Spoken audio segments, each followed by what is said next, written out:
للہ رب العالمین والصلاة والسلام علی سید الانبیاء والمرسلین اما بعد فاعوذ باللہ من الشیطان الرجیم بسم اللہ الرحمن الرحیم اہدنا الصراط المستقیم صدق اللہ مولانا العظیم۔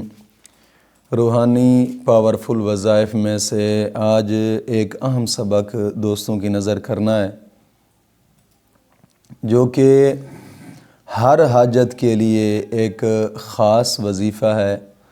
آپ اس وظیفہ کو شادی کے لیے بھی پڑھ سکتے ہیں، منگنی کے لیے بھی پڑھ سکتے ہیں، اگر اس کے علاوہ کوئی اور جائز نیک حاجات ہیں آپ اس کے لیے بھی کر سکتے ہیں۔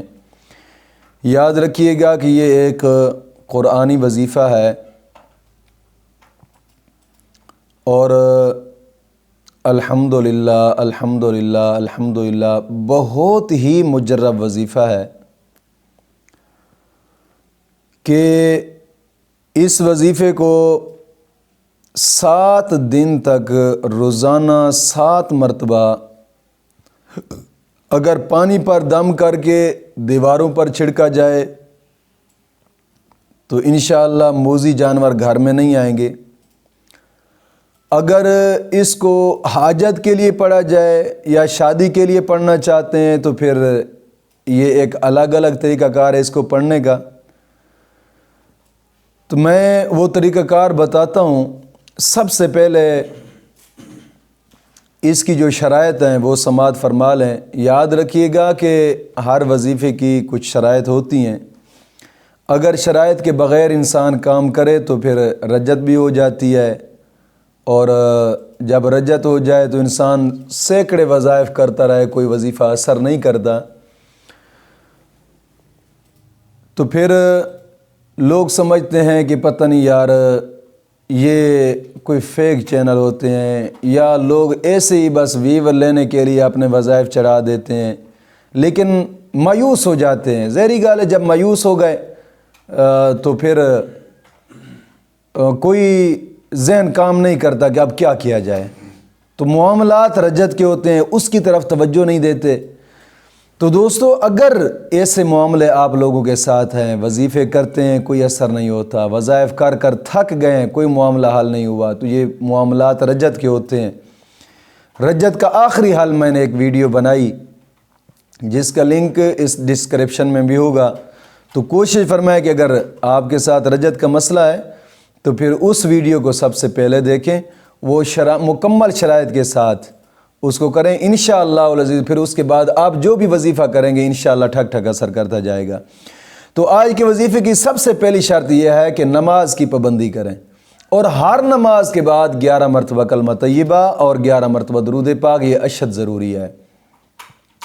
الحمدللہ لاکھوں لوگ تحفظ اسلام چینل سے جنہوں نے فائدہ بھی اٹھایا اور الحمدللہ نمازی بھی بنے ہیں، اور یہ ایک صدقہ جاریہ ہے، اور کوشش بھی ساتھ ساتھ کیا کریں کہ اس ویڈیو کو صدقہ جاریہ کی نیت سے شیئر بھی کیا کریں کہ جس طرح لوگ الحمدللہ الحمدللہ نماز کی طرف جوک در جوک دوڑتے آئے ہیں اور نیکی کے کام کی طرف راغب ہوئے ہیں، الحمدللہ ہماری آنکھوں نے دیکھا ہے، تو آپ صدقہ جاریہ سمجھ کر کوشش فرمایا کریں کہ ساتھ ساتھ شیئر بھی کر لیا کریں ادھر ادھر، تاکہ لوگ فائدہ اٹھائیں اور آپ کے لیے بھی صدقہ جاریہ بن جائے۔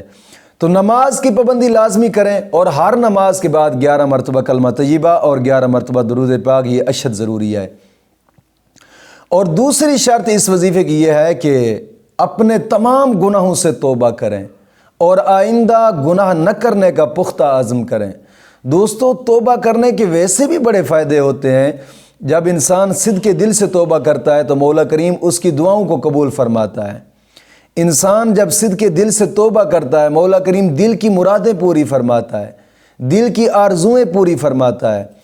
توبہ کرنے سے گناہ معاف ہوتے ہیں۔ آقا کریم صلی اللہ تعالی علیہ وسلم کا فرمان مبارک ہے التائب حبیب اللہ، جب انسان اللہ کی بارگاہ میں توبہ کرتا ہے تو مولا کریم اس کو اپنا دوست بنا لیتا ہے۔ جب انسان اللہ کا دوست بن جائے تو پھر دوستو پھر تو کچھ رہتا نہیں ہے۔ مولا کریم ہر دعا کو قبول فرماتا ہے، دل کی ہر مراد پوری فرماتا ہے۔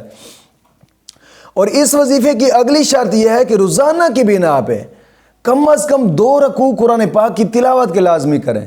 صبح صبح اٹھ کر قرآن پاک کی تلاوت کریں کہ آقا کریم صلی اللہ تعالی وسلم کا فرمان مبارک ہے، جو صبح اٹھ کر قرآن کریم کی تلاوت کرتا ہے مولا کریم سارا دن اس کا اچھا کر دیتا ہے۔ اور قرآن کریم کی تلاوت سے ہر حرف کے بدلے مولا کریم 10 نیکیاں عطا فرماتا ہے، 10 گناہ معاف کرتا ہے، 10 درجات بلند کرتا ہے۔ اور حدیث پاک میں آتا ہے کہ قرآن کریم کی تلاوت کرنے کے بعد انسان جو بھی دعا مانگتا ہے مولا کریم اس کی دعا کو قبول فرماتا ہے۔ تو کوشش فرمائیں کہ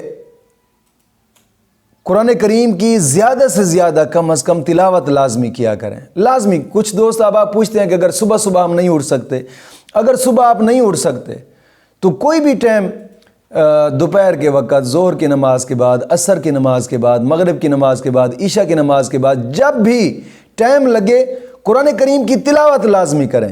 انشاءاللہ شرط بھی پوری ہو جائے گی اور ثواب بھی مل جائے گا، اجر بھی مل جائے گا۔ اور اس وظیفے کی اگلی شرط یہ ہے کہ اس کو کرنے سے پہلے کم از کم تھوڑا سا صدقہ لازمی کریں۔ حدیث پاک میں آتا ہے الصدقہ تو رد البلا، صدقہ مصیبتوں کو ٹالتا ہے، مشکلات دور کرتا ہے۔ ساتھ آپ کے قریبی رشتہ دار ہیں یا غریب یتیم مسکین ہیں، ان پہ خرچ کر دیں، یا مسجد تعمیر ہو رہی ہے، اللہ کا گھر زیر تعمیر ہے، مسجد پہ خرچ کر دیں کہ حدیث پاک میں آتا ہے کہ مسجد کے تعمیراتی کام میں جس نے آدھی اینٹ بھی خرچ کر دی مولا کریم اس کا بھی محل جنت میں بنا دیتا ہے۔ تو کوشش فرمائیں کہ مسجد کے تعمیراتی کام میں خرچ کر دیں وہی صدقہ، یا دین کی اشاعت کے ادارے، جس طرح کہ اب یہ ادارہ الحمدللہ درسگاہ بھی زیر تعمیر ہے، مسجد کا کام بھی زیر تعمیر ہے، اور پھر مدرسے کے خرچ اخراجات ہوتے ہیں، مسافر طلباء نے روزہ رکھنا ہوتا ہے، روزہ افطار کرنا ہوتا ہے۔ زکوٰۃ کے لحاظ سے اپنے اس ادارے کے ساتھ تعاون کریں، اور صدقہ خیرات کے لحاظ سے اس ادارے کے ساتھ تعاون کریں۔ اپنے آپ کو مسافر طلباء کی دعاؤں میں شمولیت اختیار کرائیں۔ روزانہ نماز عصر کے بعد درود تنجینا کی جب محفل ہوتی ہے تو مسافر طلباء خصوصاً اپنے معاونین کے لیے دعا کرتے ہیں۔ کوشش فرمائیں کہ انشاءاللہ العزیز مولا کریم اسی کے صدقے کرم نوازی فرمائے گا، اگرچہ تھوڑا ہی کیوں نہ ہو۔ اس کا ثواب جب آپ قبر میں دیکھیں گے وہاں پچھتاوا ہوگا کہ کاش کہ پوری زندگی کی جمع پونجی اس راستے پہ لگا دیتے۔ تو دوستو حدیث پاک میں بھی آتا ہے کہ جس نے دنیا پہ رہ کر قرآن کی حفاظت کی مولا کریم قبر کے اندر جہنم کی آگ سے اس کو محفوظ فرمائے گا۔ تو کوشش فرمائیں اس مقدس کام کے اندر اپنا حصہ لازمی ڈالیں۔ الائڈ آپ دیکھ رہے ہوں گے سکرین پر الائڈ بینک کی اکاؤنٹ، جاز کیش کے اکاؤنٹ، ایزی پیسہ اکاؤنٹ آپ کو نظر آ رہا ہوگا۔ کوشش فرمائیں کہ اس مقدس کام کے لیے اپنا لازمی زکوٰۃ کے لحاظ سے، صدقہ خیرات کے لحاظ سے اس میں لازمی حصہ ڈالیں۔ انشاءاللہ العزیز مولا کریم اسی کے صدقے کرم نوازی فرمائے گا۔ تو چلتے ہیں آج کی وظیفہ کی طرف۔ یہ جو شرائط ہیں مکمل شرائط، ان شرائط کے ساتھ آپ اس وظیفہ کو کریں۔ انشاءاللہ العزیز جتنی بھی بڑی جائز نیک حاجت ہے انشاءاللہ العزیز پوری ہوگی۔ یہ سورۃ الرحمن کا وظیفہ ہے، اور اگر اس کو آپ شادی کے لیے کرنا چاہتے ہیں، آپ کی شادی نہیں ہو رہی، شادی کے لیے کرنا چاہتے ہیں، تو پھر روزانہ کی بنا پہ صبح اور شام، صبح کے وقت بھی 11 مرتبہ، شام کے وقت بھی 11 مرتبہ، آپ صبح شام ٹائم ایک مقرر کر لیں۔ شادی کے لیے آپ پڑھنا چاہتے ہیں تو 11 دن تک لگاتار سورۃ الرحمن کو پڑھیں۔ انشاءاللہ العزیز بزرگ فرماتے ہیں ہمارا مجرب وظیفہ ہے کہ انشاءاللہ کام ہوگا۔ اگر کوئی اس کے علاوہ کوئی اور جائز نیک حاجت ہے، اگر اس کے لیے آپ اس کو کرنا چاہتے ہیں تو پھر روزانہ کے بنا پر کسی بھی وقت صرف 7 مرتبہ سورۃ الرحمن کو کریں گے، انشاءاللہ العزیز ہر حال میں کامیابی ہوگی۔ انشاءاللہ مولا کریم دین متین کی سمجھ عطا فرمائے۔